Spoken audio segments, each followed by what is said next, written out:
I'm Drew Taylor, and welcome into another edition of Valpo Sportsnite. On today's show, the volleyball team wins the Hoosier Classic, and we'll also discuss Notre Dame's move to the ACC. Joining me today, Joey Basil, Sports Director at WVUR, and John Kloehn, Business Director at WVUR. Guys, the football team imploded Saturday. I know you guys are both in attendance. After getting off to a 17-7 lead. What went wrong, guys? I think the football team just didn't know how to win. They came off the field at halftime down by 3 points, and when they came off the field, it looked like the game was over. Everybody had their head down. Coach Carlson came in running behind them. Hey, why are your heads down? We're only down 3. We still got this. Da-da-da-da. And everybody just came off the field, looked defeated. You think it's a culture of losing then? Yes. Okay. Definitely. For me, it was, beyond the statistical point, it was that we went into half down and we weren't able to focus on the positives. The positives were we came out, we were at a 17-7 lead early on, and we held that for most of the first half, and then we just let it slip, and when we came out second half, we just didn't have the same energy we did. We looked very good in the first couple of possessions. We had a lot of quick plays that got their defense off guard, and we had some really good offenses, but our defense just really didn't hold their own.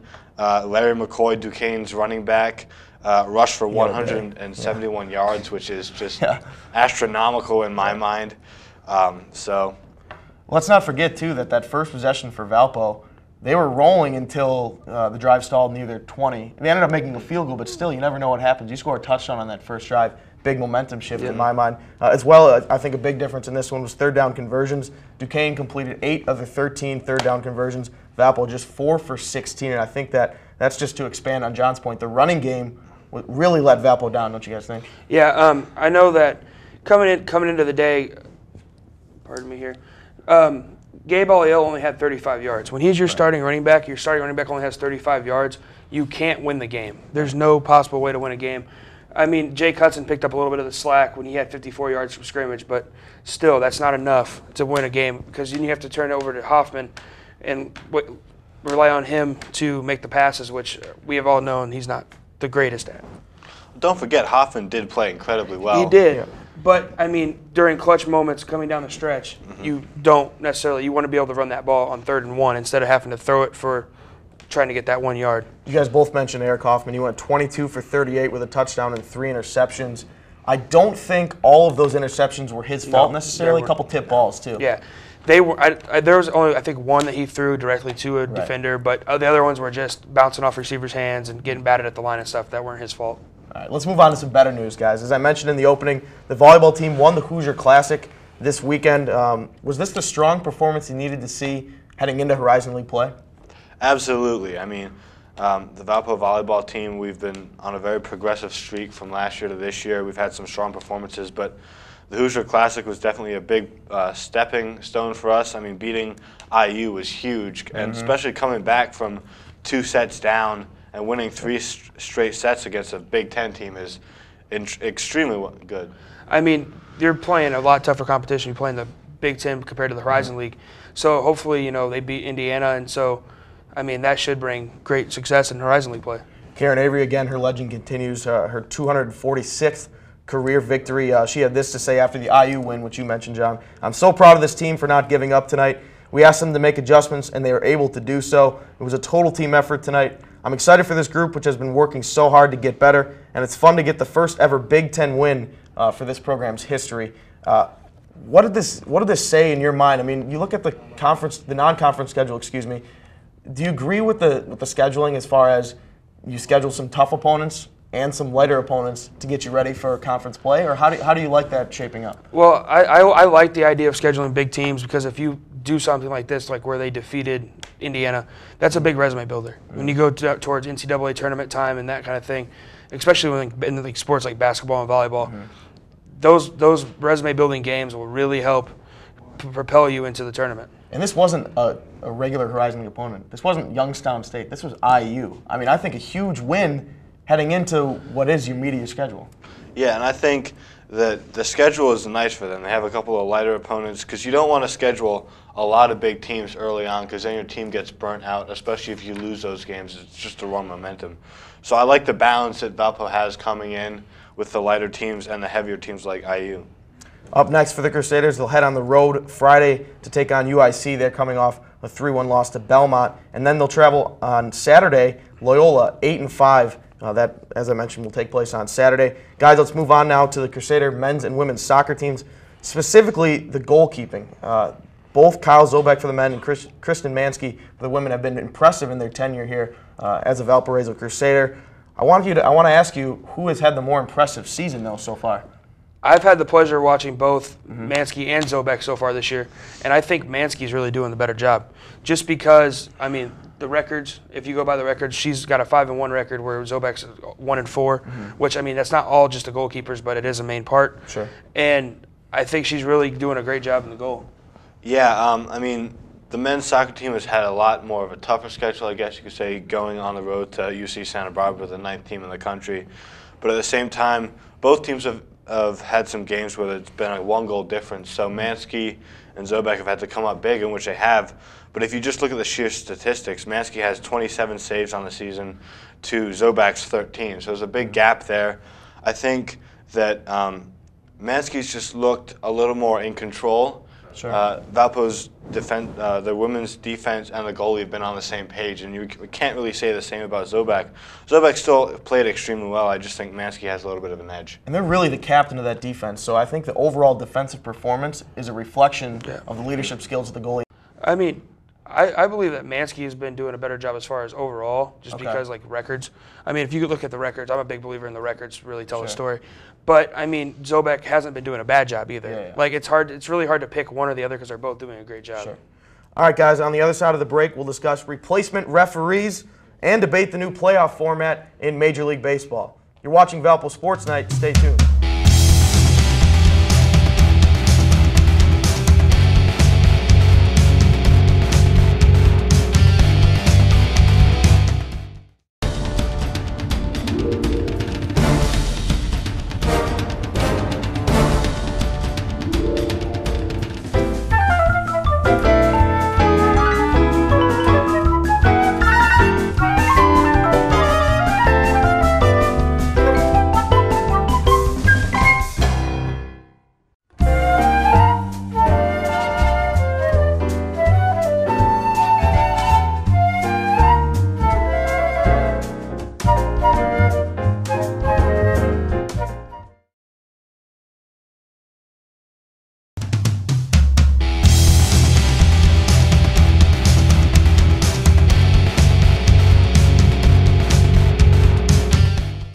Back here on Valpo Sportsnite, again joined by Joey Basil, WVUR Sports Director, and John Kloehn, WVUR Business Director. Guys, some national topics now.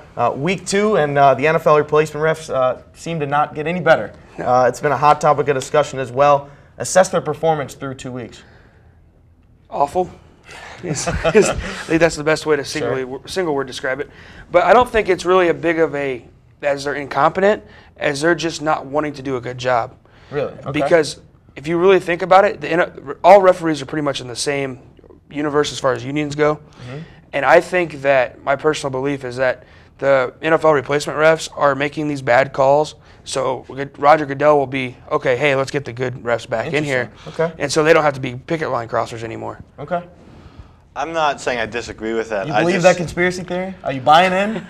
Not really. I mean, when you look at it, I just think that, you know, they've been doing, in my mind, a horrible job. But there's a number of aspects you have to look. First of all, is their experience. I mean, the NFL referees that we've had have been in the league, most of them for 10-plus years. So they've seen everything on the NFL field. And when you're coming from referees from that standard to referees that have, like, Division II referees, which some of them are, it's an extremely change of pace, the game is, and it's just a different atmosphere. And I think that getting the referees trained that quickly didn't help them either. They didn't have a lot of time. They would just put in during preseason, and they let them do their own thing, and that's hurt them. What's the biggest issue here? Is it the downfield? Is it false start penalty? I mean, what do you think is the biggest issue right now with these replacement refs? I see that it's downfield. Because, like, last night in the Lions 49ers game, there was a really bad call. 49er defender got in behind the receiver, tipped the ball down, didn't even contact him. If anything, it was offensive pass interference.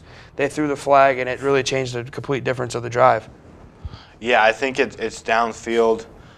They've been missing calls. They've also been picking up flags that should have been thrown. For instance, when the Green Bay Packers had a punt return recently where Randall Cobb took it for a touchdown, and there was a clear block in the back, and they threw the flag, but they picked it up and they didn't say anything about it, and that could have been a game changer in that game. I happen to agree with both of you because of the speed of the game, and I mean, you and I can strap on a zebra shirt and say that was a false start or that was offsides. Right. It's the speed of the game, downfield, those pass interference calls, those hands to the face, those type of calls that these referees are used to calling at the college level. You ask any quarterback, rookie quarterback, what's the first thing they'll say? The speed of the game is completely different. It's the same with referees. I mean, how do you expect a refereeing crew that coaches NAI teams in college or NCAA games in college and then go to the NFL where you have so much more to look for? And with that as well, I think the replay system has kind of benefited them because it's increased this year as far as every turnover is increased. Can you imagine the scrutiny they would have if there weren't replays on every turnover or scoring play? That pretty much bails them out. Well, I mean, we can go one step further with the replay, though. Why don't they have, like, a head official in their ear? Like, because they have so many people that have been officials for years, like retired officials, this, that, and the other, that they could bring in and be like, all right, supervise this game. If you see something that is clearly, blocking the back, or if you see them call something that wasn't what it should have been, tweet, holler in their ear, be like, change that call, pick that up, and just get the game moving. It also doesn't help that everyone, including the fans and the coaches, are extremely critical of them. Yeah. They're not coming into the greatest position. People know that they're not experienced referees in the NFL game. And I mean, from what I've seen on the sidelines, whenever there's a bad call, you see coaches yelling in the referees' ears. So that gets in their head a little, and it's not easy to perform under that pressure. Lastly, before we move on, is this hypocritical of Roger Goodell as far as he's getting these lawsuits left and right, and he's saying we're doing the most we can to prevent major injuries to our players?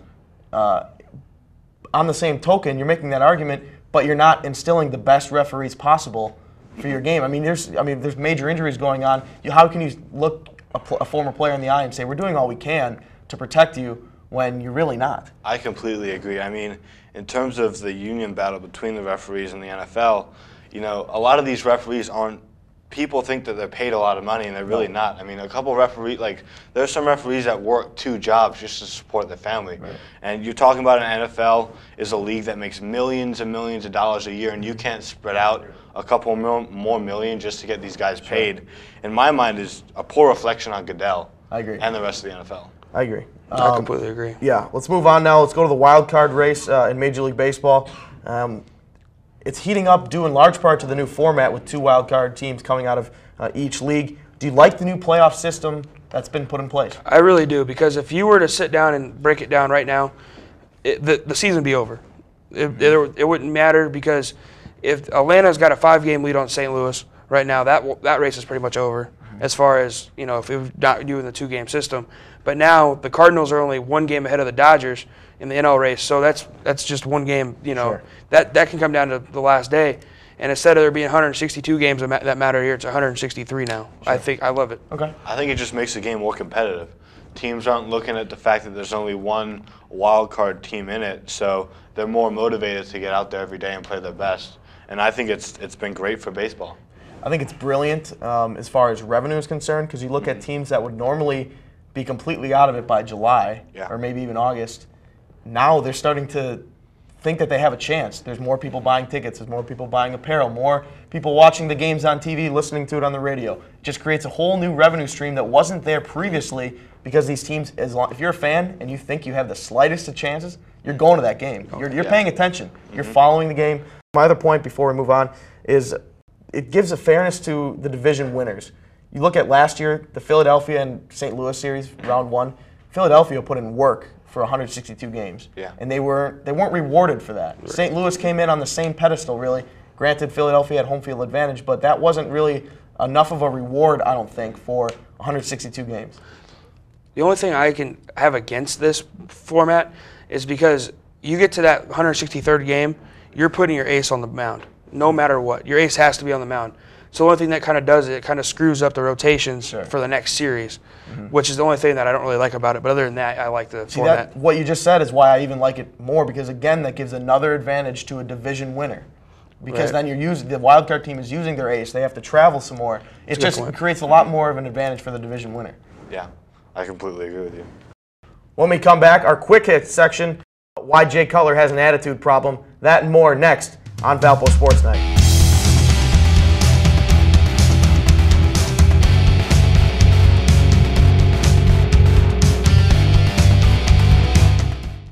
I'm Brandon Spinner, and I'm on VUTV. I'm Lisa Meadows, and I'm on VUTV. We're Women's Ultimate Frisbee, and we're on VUTV. I'm Tristan Leonard, and I'm on VUTV. We're Men's Ultimate Frisbee, and we're on VUTV. Hi, my name is Nicole Graham. I'm an admission counselor here at Valpo, and I'm on VUTV. We're Air Force ROTC, and we're on VUTV. We're Mock Trial, and we're on VUTV.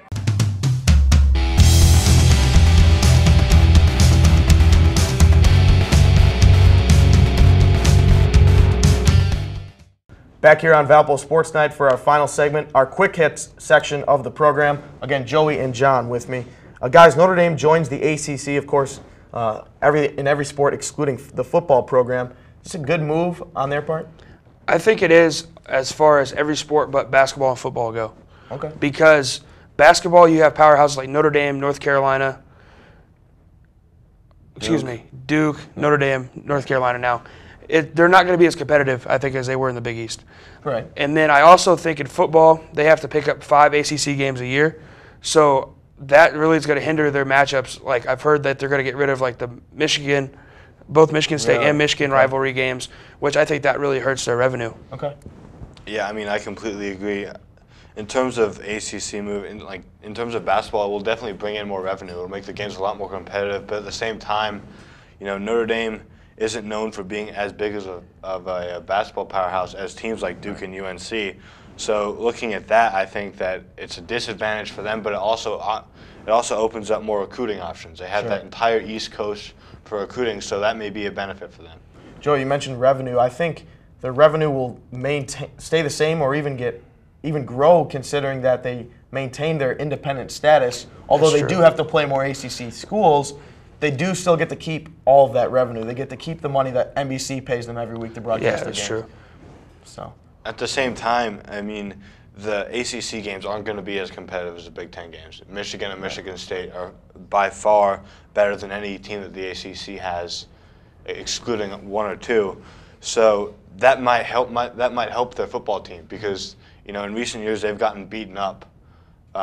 So that may help them get a couple more wins, and those teams aren't viewed as horrible teams, so it won't hurt them in the standings perspective. I think the Big Ten took a big whiff on this one. They should have gotten Notre Dame, especially location-wise. Yeah, they're right in the same district as all these teams, but regardless, they join the ACC in every sport except for football. Guys, next topic. Jay Cutler throws 4 picks on the Thursday night loss to the Green Bay Packers. Maybe more noticeable than anything else was his attitude during and after the game. What do you guys make of that? I mean, for me, it's just him getting frustrated. He doesn't have the right mentality. I don't think it's as much as a poor attitude as him being frustrated with himself. I mean, he came from a position in Denver where Denver was set up to win until he got traded. And Josh McDaniels came and messed everything up. Him and Brandon Marshall had a great together. And then he moves to the Bears, and he kind of seemed like he felt like a loner. He didn't really fit with the Bears, and a couple bad seasons have really hurt him and his momentum. And even though they got Brendan Marshall, that's still not, in my mind, not enough. They left Brendan Marshall out too long. Jay Cutler really didn't have anyone to throw to until Brendan Marshall came along. So I think that his gameplay has gotten worse, which is why his attitude's so bad. I don't think it's as much as a poor attitude. It's just a poor attitude of himself. Okay. I think he's just frustrated. I mean, he's supposed to come in and rewrite the Bears, turn the ship around, I guess, and he hasn't done it yet, and he still doesn't have an offensive lineman that can block any of them, all 5 of them. None of them can block. So, I don't know. I think, a lot of the attitude you've seen pouring out was just frustration. Okay, let's play a hypothetical game here. You're a 350-pound lineman. Jay Cutler, maybe at 175, 200 pounds, comes up to you and starts screaming in your face. Is that really going to make you block more? Is that really going to make you try harder to not have the other guys come and sack him? I've played offensive line, and when that goes to happening, you just kind of accidentally fall down and let him get speared once, and then he'll quit yelling at you. Fair enough. Running out of time, guys, so let's go to our last topic here. Newly acquired Lakers center Dwight Howard said, quote, "I never wanted anyone to hate me." Do you guys believe him? No. He's played too many mind games with the people of Orlando. Mm-hmm. I believe him. I mean, I don't believe him, completely, but he was in a bad situation in Orlando. Mm-hmm. That was a team that was failing. They didn't pick up the right pieces that they needed to, and that kind of hurt Dwight Howard. I mean, as a NBA player, if your team's not picking up the right players, like, what does that say to you? He had a poor rapport with his coach, which doesn't help either. And I just think he wanted a new start. I mean, you can't blame a guy that's tried to basically win a championship single-handedly. Okay. That's a center. Okay. So in my mind, I believe him. Fair enough. We'll end the discussion there. Again, I want to thank Joey Basil, Sports Director at WVUR, and John Kloehn, Business Director at WVUR. I'm Drew Taylor. I want to thank you for watching again. Go to ValpoAthletics.com for your up-to-date Crusader sports news. Otherwise, we'll see you next time here on Valpo Sports Night.